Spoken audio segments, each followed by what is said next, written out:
Do you ever feel like your home can never have enough cabinets? I know I do. That's why today I'm taking matters into my own hands. So let's build a bespoke hutch that's not only practical for storage, but also a stylish addition to the home on Timber Biscuit. So this project is going to feature a lot of woodworking techniques, along with some really challenging details. But before we dive in, the first thing I had to do was break down my sheet goods, which is what you see me doing here. For this project, I'm going to be using a combination of white oak and walnut. So what I'm breaking down here is the white oak ply. I'm using plywood for the case portion of this project, mainly to reduce weight, but plywood is also much more stable than hardwood, so there's an added benefit there as well. And though I am using plywood for the casework, I'm going to be using hardwood for the doors, drawers, and countertop, as well as the supports, but I'll cover those details when we get there. So for now, let's take a quick look at the design. So as I mentioned before, this piece has some pretty unique features. The lower portion will have 4 drawers and 2 cabinets that will feature a continuous grain pattern across the front. The upper cabinet will float above the lower cabinet using a removable support system, and has a fun angled front face with some sliding doors. And of course we can't forget the all-important shelving, which will increase the storage capacity of the hutch. Oh, and I neglected to mention the Japanese texture for the drawer fronts, but again, that will come together in due time.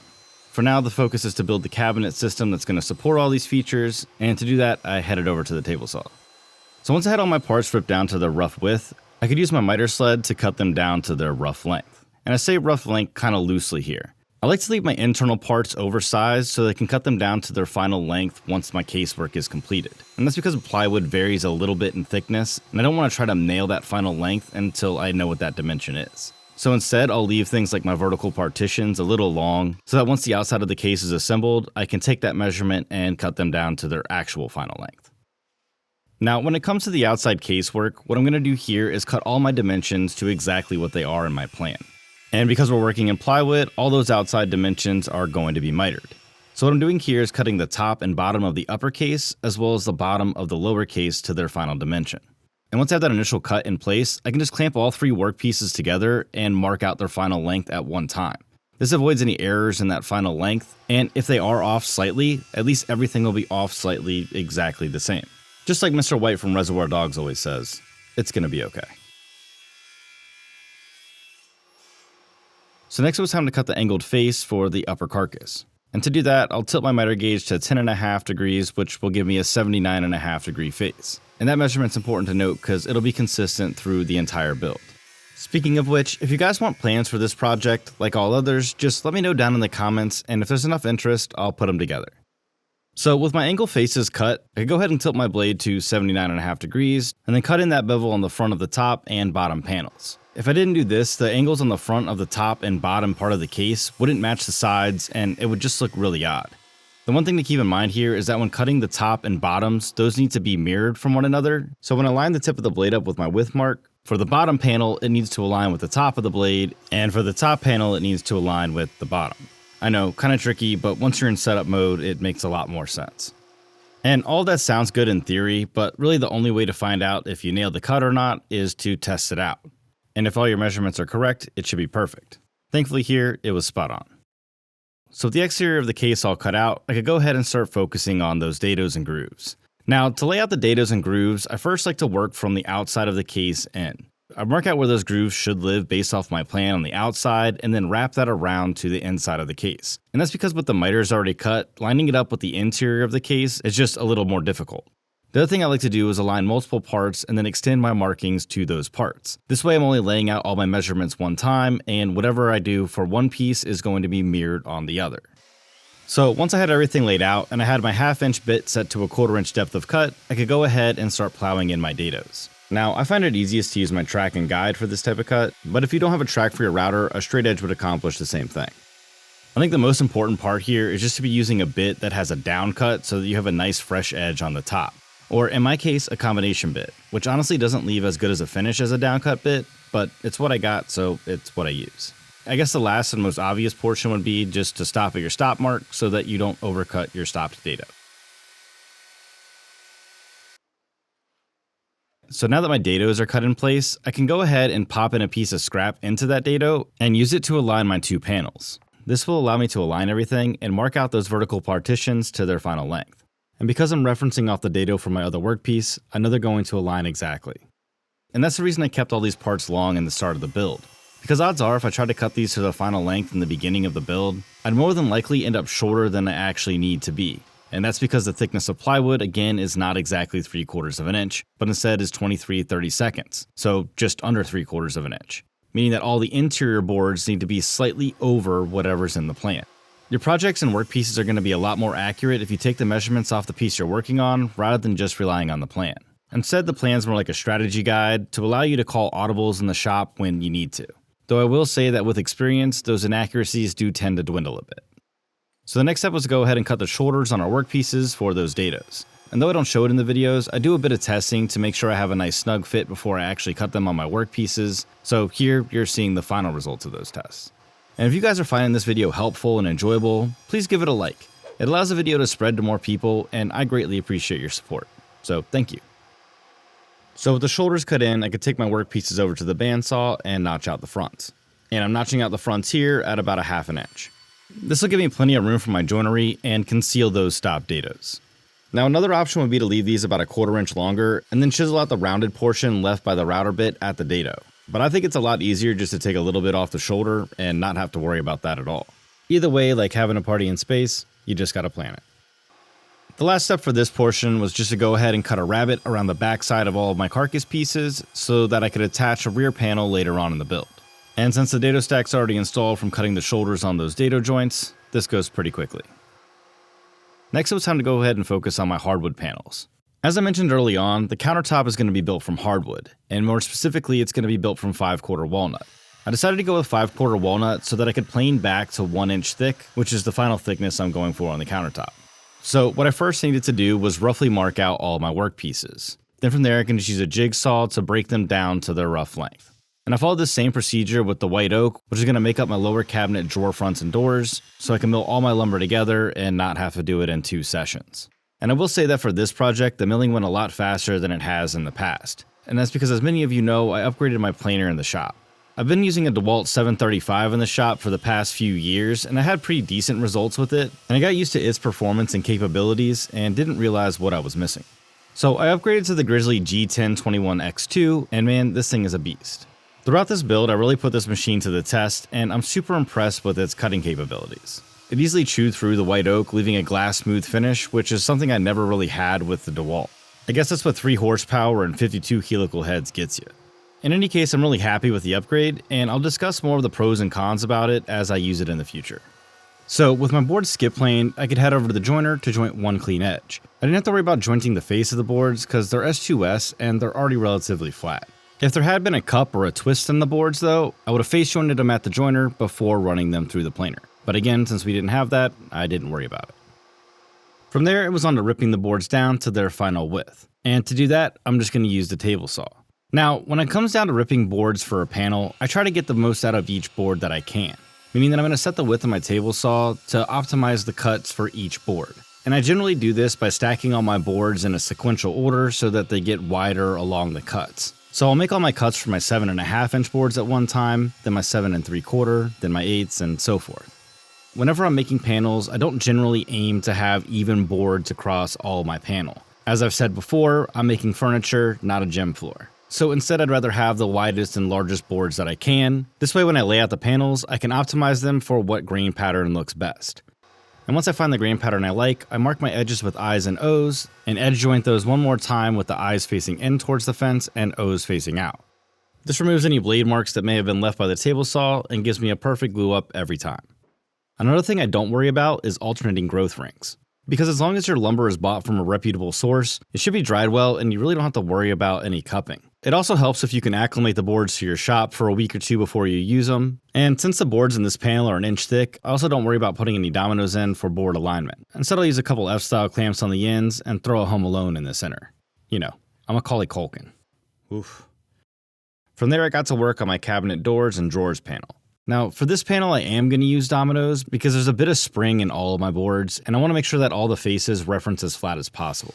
Now, the one thing to watch out for whenever you're using dominoes in a panel like this is just to make sure that you're not going to run into your dominoes when you're cutting your drawer fronts or your doors. So laying that out can be a little tricky. The other thing to take into consideration if you're going for a continuous grain pattern across the fronts like I am here is that you want to make sure that you make your panel oversized. This way when you remove the material between the drawer fronts, for instance, they're going to still align with the doors that are sitting to the right of it.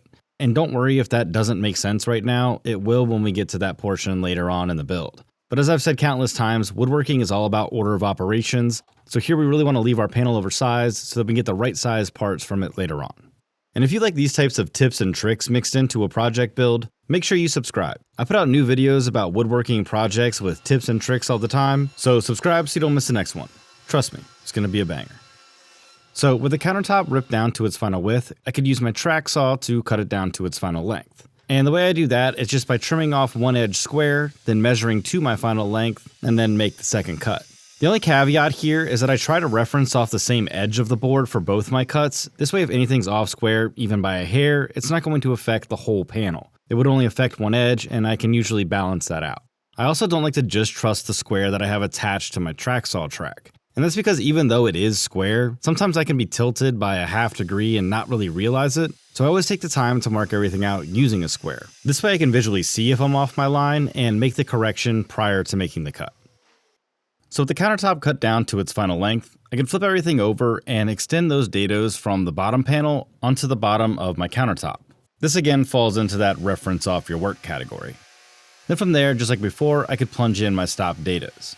Now, the only difference between the dados here and the dados in the bottom panel is that my two end dados, where my side panels are going to meet my countertop, are going to have two stopped dados. And that's because I want to leave room for the side supports that are going to hold up the top of the cabinet. If I didn't do this, that dado would ride really close to the edge and potentially blow things out down the line. So to avoid that altogether, I just left the areas where the top is going to be notched clear so that there's no risk of the dado joint blowing out the side.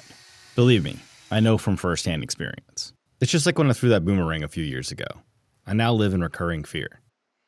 From there I'll head over to the bandsaw and notch out my shoulders to make sure that those match up with the notches in the bottom of my counter. So here I'll just use the fence to align my workpiece and make those cuts. From there I'll just use a couple magnetic stops to make sure my workpiece doesn't get cut too deep. Then I'll nibble out a couple relief cuts to remove the material between my measurements. The big thing to pay attention to here is that I don't overcut any of these notches, as well as making sure that my boards are oriented the right way. Beyond that, it's just making sure that my notches are as even as I can make them. So with the relief cuts all cut in, I can head over to the bench and just use a chisel to remove that material. Here, what I'll do is just start working from one side, and once I have a good amount of material removed, I'll flip the board over and work my way from the other. This way I can avoid any blowout that I'd get if I went straight through. Next I can head back over to the countertop and check the fit. And I'd say that that fit will do just fine. So with the cabinet sides in place, I could check for square and then take my measurement for my only fixed shelf. The center cabinet portion is going to have shelf pins so that those shelves can be adjusted up or down, but I wanted to include one fixed shelf to add some rigidity to the overall structure. Now, the good thing about using drawers on the other side, along with the rear panel, is that those will add even more strength. So I'm not overly concerned with racking, but a fixed shelf does do a lot in the ways of support. And after a little tappy, it's sitting happy. So the next step was to go ahead and cut the notches in for my support braces. Now, this part's always a little bit nerve-wracking because here I'm taking chunks out of the only panel that I have for the top. So it's a high risk, high reward type of situation. Thankfully, I've done this procedure on more than one occasion now, so I'm a little bit more confident in doing so. First, what I do is use my jigsaw to rough cut out the notches to about a 1/16 of an inch inside my line. Then from there, I just whipped up a quick template and used my flush trim bit to trim it out. Once I have that first pass done, I'll just use my marking knife to follow along the template so I can mark out the corners. Then from there, I'll flip the entire workpiece over and swap in a pattern bit for my templating bit and flush trim it one more time. Next, I'll just follow the guides that I left with my marking knife and then use a chisel to clean up those edges and corners. This will leave me with some really crisp edges for my joinery, which again will help prevent racking, and some satisfying sounds at the shop from the chisel blade.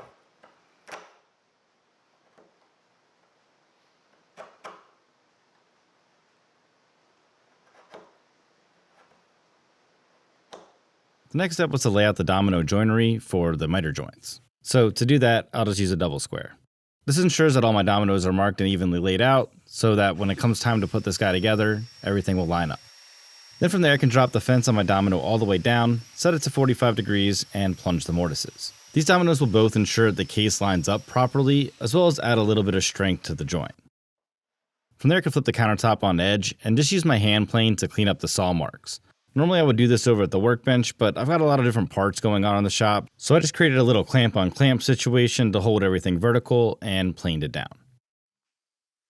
Next I could use my random orbit sander to sand all the parts for the interior of the case. And I do this now because accessing these parts later on would be kind of a pain, so if I can sand it while it's flat, I do.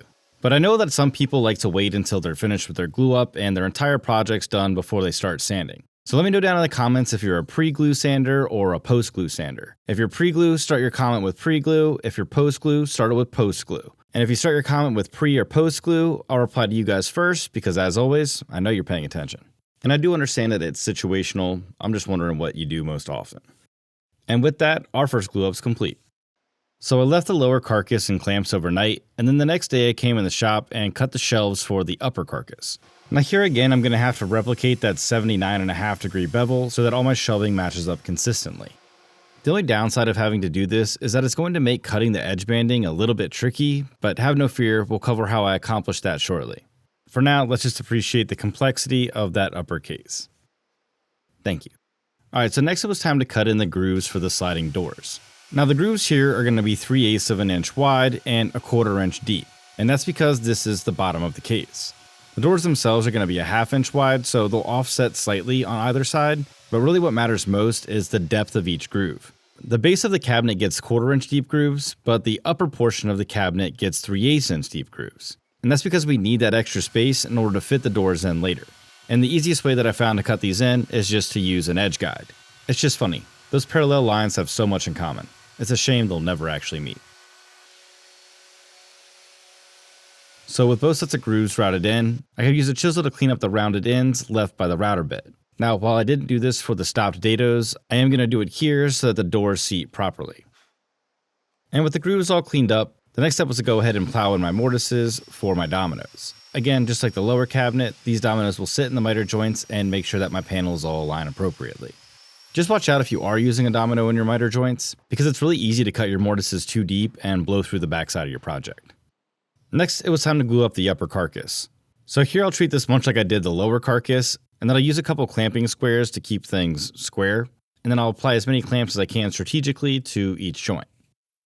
And with a little luck from the woodworking gods, everything came together nicely. Next, it was time to turn my focus to the edge banding. So what I first did was go ahead and mill down a couple boards that were about 3/4 of an inch in thickness. I want them to be pretty close to 23-30 seconds, but not spot on because we want to have a little wiggle room to sand back to. I've tried leaving my edge banding much thicker in the past and then routing it flush, but I find that just using a random orbit sander and sanding it back to flush is a lot faster and a lot less risky. So once I've ripped all my edge banding to a 1/2 inch, 3/4 of an inch, and a 1/2 inch, including that 10.5 degree bevel, I could cross cut them down to their final length at 90 degrees. And I'll get that final length, you guessed it, directly off the carcass. What I like to do is just work my way around the carcass, first cutting all my 90 degree pieces, and then moving on to the 45 degree mitered pieces, and then ultimately the compound mitered pieces. So here I'll work on both cases from the inside out. And I prefer this workflow because it groups all my parts into types of cuts. So this way I'm not thinking about cutting the miter cut while I'm cutting things at 90 and having to switch the blade back and forth. That introduces a lot of error into these types of cuts, and believe me, you don't want that. I mean, cutting wraparound miters is already pretty intense, and we're not even camping. So once I had the outside miters for my lower cabinet cut down, I could go ahead and focus on the upper cabinet. Now, this is where things get pretty tricky, because the upper cabinet has compound miters. So in order to nail those, I first had to cut the top and bottom strips so that they had the correct 45 degree miters. From there I can use my miter gauge in combination with my bevel on the table saw to trim down the side pieces. And I set up my miter gauge on the right side of my saw to cut the left side, and then I set the miter gauge up on the left side of my saw to cut the right side. By alternating sides of the saw, I get the mirrored pieces I need to make sure that those guys will fit perfectly. Yeah, it honestly doesn't get much better than that. Next I could use my hand planes to clean up both sides of the edge banding. This will remove any of the saw marks from both sides, as well as make the edge banding look a little bit more natural when it's butted up against those fresh plywood edges. Then from there I could work my way around the carcass and glue the edge banding in place. Here I'll just use some clamps and pin nails to hold the edge banding against the carcass, and really focus on using those pin nails sparingly. And while I finish that up, let me take a very quick moment to say that if you guys are enjoying the videos you see on this channel and you want to support the show, I'd like to invite you to join my Patreon. There you'll get discounts on plans, merch, access to the Discord server where we host all sorts of chats, and I'm always looking for new ways to get you guys involved. As of a few months ago, there's tons of new perks, so if that sounds like something you're interested in, make sure you check out the link in the description. Alright, and with that, part 1 of this Hutch build has come to an end. So far we have our lower and upper cabinets completely assembled and the edge banding completed. In part 2 we're going to focus on all the really fun details that are really going to bring this piece together. From the cabinet doors to the sliding doors, the textured drawer fronts, the slides that supports the base, and everything in between. So make sure you subscribe so you don't miss any of that, along with the final reveal. But until then, like always, I knew this would work, and I'll see you next time.